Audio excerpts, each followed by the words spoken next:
Hello my dear students, आप सभी बच्चों ने जेई मेन का जनवरी अटेम्प्ट ऑलरेडी दे दिया है और उसकी परफॉर्मेंस भी आप ऑलरेडी जानते हैं। अब मैं आपसे डिस्कस करने ये वाला हूं कि यार क्या स्ट्रेटजी होनी चाहिए आखिरी के इन 2 हफ्तों की कि हम अपनी जेई मेंस की जो परफॉर्मेंस जनवरी की आई है उसको अप्रैल की जब परफॉर्मेंस आए तो उसमें बहुत सारा इंप्रूवमेंट आए। और ये वही स्ट्रेटजी है माय डियर स्टूडेंट जो सारे अच्छे बच्चे हर साल फॉलो करते हैं और एक बहुत ड्रास्टिक डिफरेंस लेकर आते हैं, राइट। ये स्ट्रेटजी आपको आखिरी 2 हफ्ते की जो मैं बताने वाला हूं इसको हम बोलते हैं JMSRP, यानी कि JEE main score revision plan. That means कि एंटायर जेई मेंस का जो आपका सिलेबस है उसको अपन किस तरह से किस प्लान में रिवाइज करें कि अपने स्कोर को मैक्सिमाइज कर सकें। ओके बच्चों, तो आपको क्या करना है इस JEE main score revision plan में जो आप घर बैठे कर सकते हैं आराम से, उसका मैं आपको आइडिया देता हूं। आपको इसमें 13 full syllabus 13 full syllabus mock test attempt करने हैं, जिसमें से 12 फुल सिलेबस मॉक टेस्ट कौन से हैं पता है? जो आपके जनवरी अटेम्प्ट हुआ है अभी 2023 में।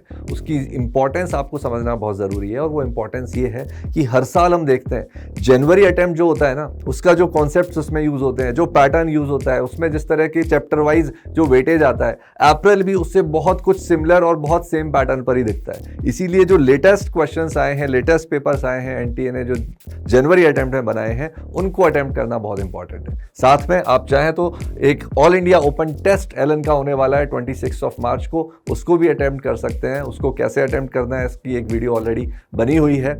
और इस तरह से अगर आप चलते हैं, अपनी तैयारी को लेकर चलते हैं, तो जो आखिरी के 2 वीक हैं उसमें आप अपनी प्रिपरेशन को बहुत हाई लेवल पर ले जा सकते हैं। ठीक है, अब बात ये करेंगे कि इसको पूरे दिन में कैसे अपने टाइम को डिवाइड करना है, हमारा स्टडी प्लान क्या होना चाहिए, उसके बारे में डिस्कस करते हैं। तो अब अपने पूरे डे को कैसे डिवाइड करना है वो प्लान मैं आपसे शेयर कर रहा हूं माय डियर स्टूडेंट्स।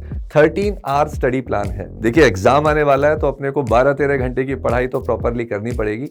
तो उसके लिए, और सिर्फ पढ़ाई की बात नहीं है, रिलैक्सेशन के लिए भी मैं आपको टाइम देने वाला हूं, स्लीप के लिए भी टाइम देने वाला हूं। पर पहले समझते हैं स्टडी प्लान क्या होना चाहिए। तो सब फर्स्ट थिंग इज कि अपने को 3 आवर का ये जो मॉक टेस्ट है ये डेली देना है और उसी टाइम पे देना है जो हमारा एक्चुअल एग्जाम का टाइम होता है, सो दैट हमारी बॉडी क्लॉक उस हिसाब से सेट हो जाए। उसके बाद पता है क्या करना है? 1 घंटे आपको जो भी आपने पेपर दिया उसका जो सोल्यूशन देखिए, उसका आंसर की देखिए और अपना स्कोर का एनालिसिस कीजिए कि फिजिक्स में मेरे कितने क्वेश्चंस करेक्ट हुए, कितने नेगेटिव मार्किंग हुई, कितने मैंने अटेम्प्ट नहीं करे।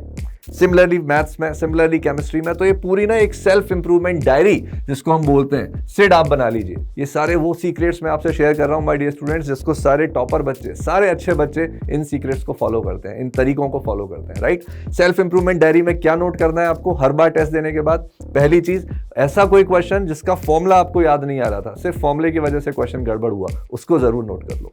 ऐसे कॉन्सेप्ट्स जिन पर आपको भी वर्क करने की जरूरत है उस पर आप उसको बस लिख के रख लो। फॉर एग्जाम्पल हो सकता है क्वाड्रेटिक इक्वेशन का, थ्योरी ऑफ इक्वेशन का जो पार्ट है या लोकेशन ऑफ रूट का पार्ट है, उसका क्वेश्चन आपको गलत हुआ तो आप बस डायरी में नोट करके लिख लीजिए, लोकेशन ऑफ रूट्स पर मेरे को भी वर्क करने की और जरूरत है। कैसे वर्क करना है वो भी बताऊंगा।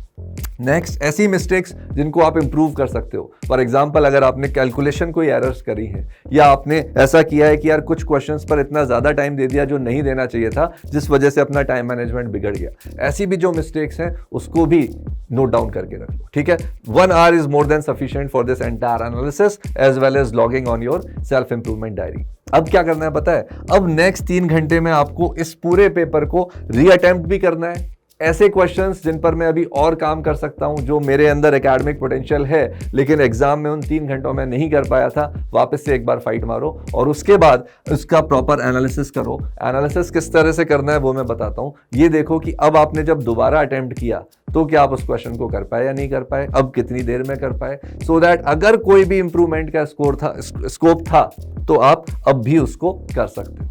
इसके बाद माय डियर स्टूडेंट पता है क्या करना है? अब आपको मेन काम करना है सेल्फ इंप्रूवमेंट पर। वो पॉइंट्स जो आपने अपनी सेल्फ इंप्रूवमेंट डायरी में लिखे हुए थे, now it's time to work upon them. जो भी फॉर्मूले हमको याद नहीं थे ड्यूरिंग दैट टेस्ट एग्जाम, उस पर अच्छे से याद कर लेना है लिख लिख के। ऐसे कॉन्सेप्ट्स जिनको मैंने गलत किया था या मुझसे अटेम्प्टेड नहीं रहे थे, उस पर वर्क करना है। कैसे वर्क करना है पता है? अगर लोकेशन ऑफ रूट का क्वेश्चन गलत हुआ था ना, तो आपको पूरे क्वाड्रेटिक इक्वेशन को नहीं वापस से रिवाइज करना, आपको सिर्फ लोकेशन ऑफ रूट के 5-6 क्वेश्चंस कर देने। अगर मोमेंट ऑफ इनर्शिया का कोई क्वेश्चन गड़बड़ हुआ था, उस कॉन्सेप्ट पे वर्क करना है, तो बस उसी के 5-6 क्वेश्चंस कर लीजिए।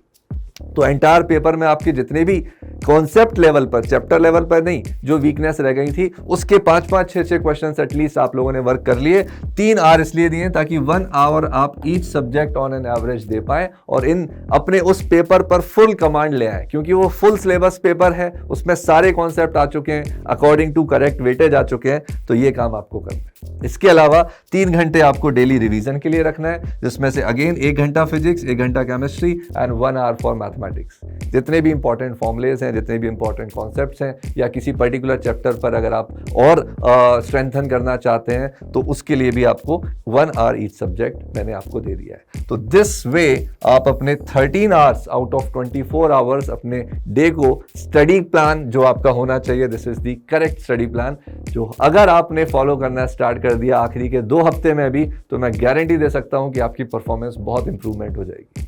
अब 6 घंटे स्लीप भी बहुत जरूरी है माय डियर स्टूडेंट्स। आपको स्लीप डिप्राइव नहीं होना है। इससे कम स्लीप करेंगे तो डेफिनेटली हमारी स्पीड और एक्यूरेसी पर इफेक्ट लाएगा, और ऑफ कोर्स इससे ज्यादा भी नहीं रखनी है, राइट। 1 आवर आप डेफिनेटली रिलैक्सेशन के लिए दीजिए अपने आप को। इसके अंदर आप रिलैक्सिंग म्यूजिक सुन सकते हैं, आप वॉक कर सकते हैं, आप फैमिली के साथ कुछ अच्छा अपना क्वालिटी टाइम स्पेंड कर सकते हैं, ठीक है, वो आपकी चॉइस है। लेकिन एक बात और बोलूंगा, इस 1 आवर में आप डेफिनेटली डेली 5 से 10 मिनट ना मैनिफेस्टेशन को जरूर दो। क्या है मैनिफेस्टेशन टेक्निक पता है? आंख बंद करके डेली खुद से बोलो कि I can do it and I will do it best.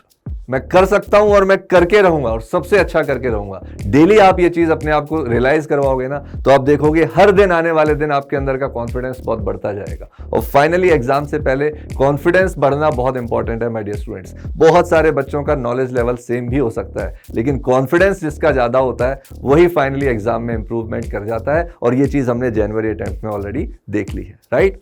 And finally बाकी के 4 आवर्स जो बच जाते हैं उसमें आप अपनी डेली रूटीन एक्टिविटीज करिए, चाहे आप उसमें अपना जो ब्रेकफास्ट, लंच, डिनर करना हो गया, बेदिंग टाइम हो गया, बाकी की जो रूटीन एक्टिविटीज हैं, 4 hours is sufficient time for that. So this is the entire day planning. I am very sure you have understood it. अब बात आती है कि सर मुझे ईच डे पर किस तरह से वर्किंग करनी है, तो वो प्लान भी जो 2 वीक का प्लानर है, वो भी day wise, date wise planner में आपके साथ डिस्कस करता हूं। सबसे पहले आपको ये अपना प्लान स्टार्ट कर देना है 20th ऑफ मार्च से ही।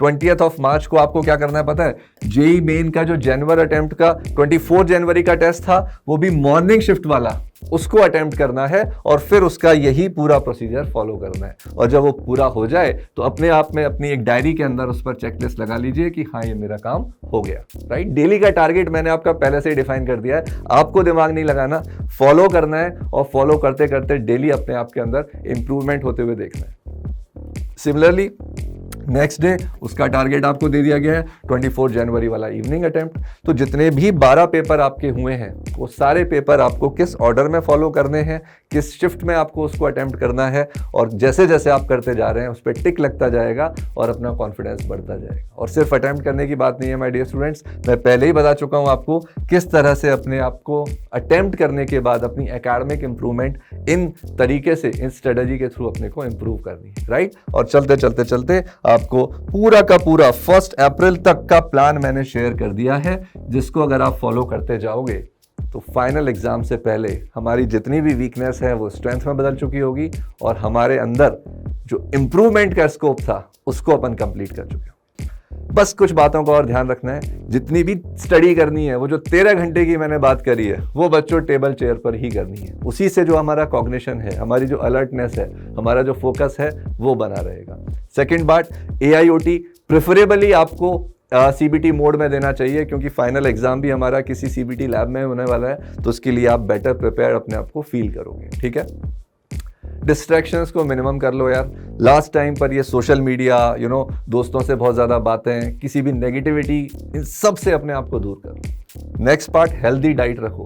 कितनी भी पढ़ाई कर रहे हो, अगर डाइट अपनी हेल्दी नहीं है और स्लीप अपनी प्रॉपर नहीं है तो ये हेल्थ को इफेक्ट करेंगी, और वो इनडायरेक्टली अपने आप ही हमारी स्टडी को भी इफेक्ट करेगा। इन सारी छोटी छोटी चीज़ों का भी अगर आप ध्यान रख लेते हो ना, तो मैं गारंटी से कह सकता हूँ अपनी अप्रैल की परफॉर्मेंस में आप इतना पॉजिटिव डिफरेंस लाओगे कि खुद के अंदर भी कॉन्फिडेंस आएगा, और फाइनली फिर बाद में अपन जेईई एडवांस एग्जाम को भी बहुत अच्छे तरह से फोड़ सकते हैं। So with this my best wishes are with you. Keep studying, keep smiling and keep rocking.